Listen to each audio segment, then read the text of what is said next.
સુરત શહેર પોલીસની આર્થિક ગુના નિવારણ શાખાએ એક એવા હીરા દલાલની ધરપકડ કરી છે જેણે સાથી વેપારી પાસેથી 13.32 કરોડ રૂપિયાના હીરા મેળવી તેને અન્યત્ર વેચી દીધા હતા। પ્રાથમિક તપાસમાં બહાર આવ્યું છે કે આ હીરા દલાલે વેપારીઓના હીરા વેચીને મળેલી કરોડોના રોકડ રકમ મુંબઈમાં ક્રિકેટ સટ્ટામાં હારી ગયો છે। હીરા બજારમાં વર્ષોથી ચાલતા વિશ્વાસના વહીવટનો ગેરફાયદો ઉઠાવી હીરા દલાલ સાહિલ હસમુખભાઈ શાહે વેપારીઓને લલચાવ્યા। તેણે વરાછા મિની બજારના વેપારીઓને એવી લાલચ આપી કે કલકત્તા, હૈદરાબાદ અને મુંબઈમાં તેની મોટી પાર્ટીઓ છે। 22/4/25 થી 16/6/2025ના સમયગાળા દરમિયાન તેણે વેપારીઓનો વિશ્વાસ કેળવી કરોડોનો માલ પડાવી દીધો। ફરિયાદી અલ્પેશભાઈ શાહની પેઢીઓમાંથી કુલ 1210.2 કેરેટના હીરા લીધા હતા, જેની કિંમત આશરે 5,86,20,000 રૂપિયા હતી। આ ઉપરાંત વેપારી પ્રેમલભાઈ શાહ પાસેથી 1298.70 કેરેટ અને ધીરુભાઈ ડીરો પાસેથી 177.86 કેરેટ મળી કુલ 13,32,93,310 રૂપિયાનો માલ મેળવી છેતરપિંડી આચરી હતી।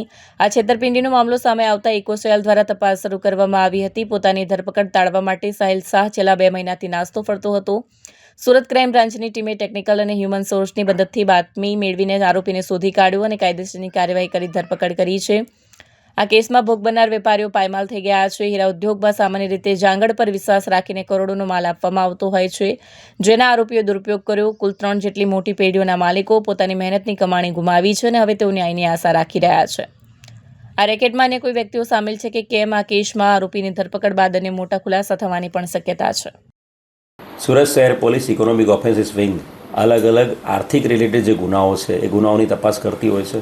પોલીસ કમિશનર ગેહલોત સાહેબ અને જોઈન્ટ પોલીસ કમિશનર રાઘેન્દ્ર વત્સ સાહેબના માર્ગદર્શન હેઠળ અલગ અલગ આ પ્રકારની જે પણ અરજીઓ ઇકોનોમિક ઓફેન્સ વિંગમાં આવતી હોય છે એની તપાસ કરતા હોઈએ છીએ। એક અરજી અમને અલગ અલગ હીરાના વેપારીઓ પાસેથી જે લોકોની અલગ અલગ ફર્મ્સ છે એવા અલગ અલગ વેપારીઓની અમને અરજી મળેલી હતી।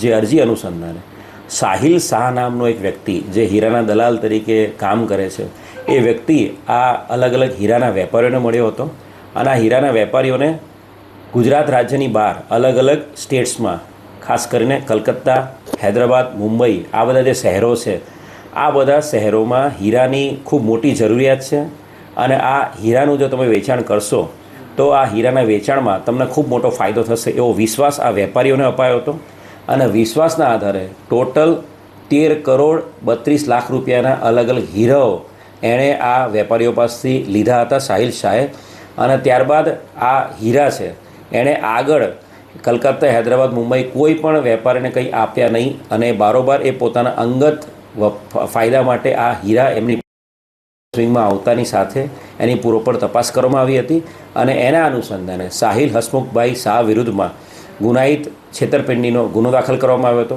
સાહિલ હસમુખભાઈ શાહ ઘણા સમયથી પોતાની ધરપકડ ટાળવા સારું છેલ્લા 2 મહિનાથી નાસ્તો ફરતો હતો અને હવે એની ધરપકડ કરવામાં આવી છે।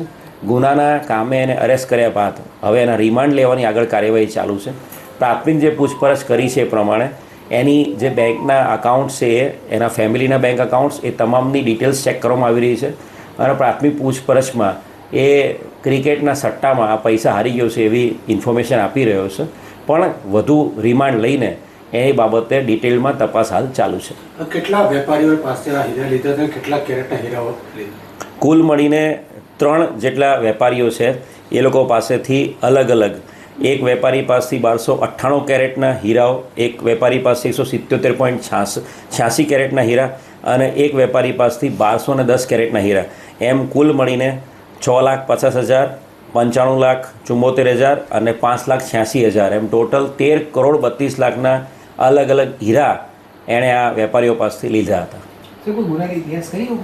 હાલ ગુનાહિત ઇતિહાસ કોઈ મળી આવેલ નથી, પરંતુ ગુજરાત સરકાર દ્વારા જે ચાલુ કરેલા જે પોર્ટલ્સ છે ઈ ગુજકો પોર્ટલ અને સાથે સાથે ICGS પોર્ટલ અને જે નેટગ્રીડ પોર્ટલ છે નેશનલ લેવલનું એ તમામ પોર્ટલ પર આ વ્યક્તિ વિરુદ્ધમાં અન્ય રાજ્યોમાં કે ગુજરાત રાજ્યમાં અન્ય કોઈ જિલ્લામાં કોઈ ગુના દાખલ થયો એ બાબતે તપાસ હાલ ચાલુ છે।